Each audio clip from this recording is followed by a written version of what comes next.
Hello students, Newton के गति के नियम में यहाँ पे कुछ आंकिक प्रश्न करेंगे हम लोग आज।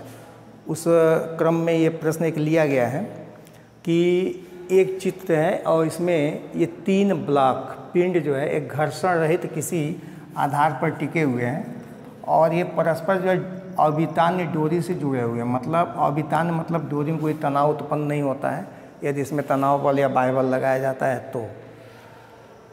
तो यही है घर्षणहीन क्षैतिज तल पर तीन ब्लॉक परस्पर जुड़े हैं। ब्लॉकों को गति देने के लिए 40 न्यूटन का बल जो है इस पर ये 40 न्यूटन का बल जो है लगाया जाता है। तो ज्ञात कीजिए, पहला है ब्लॉकों का त्वरण। चूँकि ये सारे ब्लॉक आपस में जुड़े हुए हैं इसलिए सभी ब्लॉकों में एक समान त्वरण उत्पन्न होगा। तो वह त्वरण बताना है। तनाव बल T1 मतलब इस बल का मान बताना है, फिर तनाव बल T2 इस बल का मान बताना है। कैसे होगा? इसके लिए हम लोग क्या कर सकते हैं, तो न्यूटन के नियम में हम लोगों के पास है कि अगर हम लोगों को किसी पिंड पर लगने वाले बल का मान पता हो और उसका द्रव्यमान पता हो तो बल और द्रव्यमान का अनुपात जो है क्या मिल जाता है, बल और द्रव्यमान का अनुपात से मिल जाता है पिंड में उत्पन्न त्वरण। तो कुल द्रव्यमान कितना है? कुल द्रव्यमान यहाँ पे हम लोगों को जोड़ने से प्राप्त होगा, क्योंकि घर्षण रहित तल है। अगर तल में घर्षण रहता तो उस अवस्था में हम लोग ये नहीं कर पाते, लेकिन चूंकि ये घर्षण रहित तल है, इसमें घर्षण नहीं है, इसलिए कुल द्रव्यमान हम लोग निकाल सकते हैं और ये हो जाएगा 2, 8 और 10 kg और ये कुल द्रव्यमान हो जाएगा 20 kg का। इसलिए ब्लॉकों का त्वरण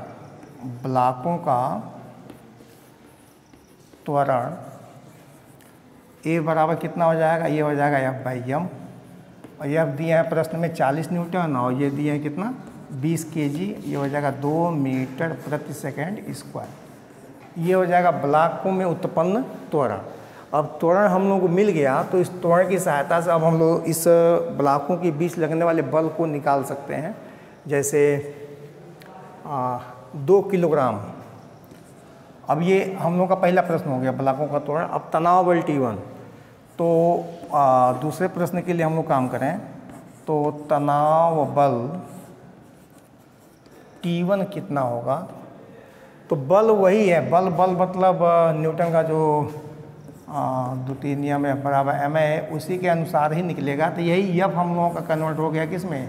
T में, तनाव बल में। तो ये तनाव बल, तो इसमें केवल एक ही पिंड लगा हुआ है, एक ही पिंड लगे होने के कारण ये तनाव बल जो है इसी पिंड पे काम करेगा। इस पिंड का इस पे कोई तनाव नहीं होगा। जो भी T1 का मान होगा इस 2 किलोग्राम के पिंड के कारण होगा, क्योंकि बल की दिशा जो है वो इसे है। तो T1 का मान होगा m × a और m मतलब यहाँ पे 2 kg, a मतलब 2 kg, यानी कि 4 न्यूटन का तनाव बल होगा। किसका? T1 का। और तीसरा प्रश्न दिया है तनाव बल T2। तो तनाव बल T2 हमको निकालना है। तो T2 का मान के लिए देखिए, T2 यहाँ पे है और T2 की इधर ये दो द्रव्यमान लगे हुए हैं, तो इसका और इसका दोनों का भार सहन करेगा T2। तो उस अवस्था में इससे जुड़े द्रव्यमान हो जाएंगे 2 और 8 मिलके 10। 2 और 8 ये दोनों जुट जाएंगे और त्वरण का मान कितना? त्वरण का मान वही 2, यानी कि 10 × 2 यानी कि 20 न्यूटन। तो T1 का मान होगा 4 न्यूटन, T2 का मान होगा 20 न्यूटन। तो 20 × 4 = 24 न्यूटन ये हो गया और 10 kg वाला 10 kg पे तो बाह्य बल लग ही रहा है। तो इस तरह से आप देखेंगे छोटे छोटे और बहुत सरल प्रश्न हैं। अगर आप इसको ध्यान से करें तो इसमें बहुत कुछ सीखने को मिलेगा। व्यावहारिक दैनिक जीवन में भी इस तरह के उदाहरण देखने को मिलते हैं। तो प्रश्न करिए लो। अगर इस तरह के प्रश्न नहीं आते हैं तो उसको थोड़ा सा किसी माध्यम से सूचित कीजिए कि फिर अगले वीडियो में उस प्रश्न को सम्मिलित करके नया वीडियो बनाया जाए।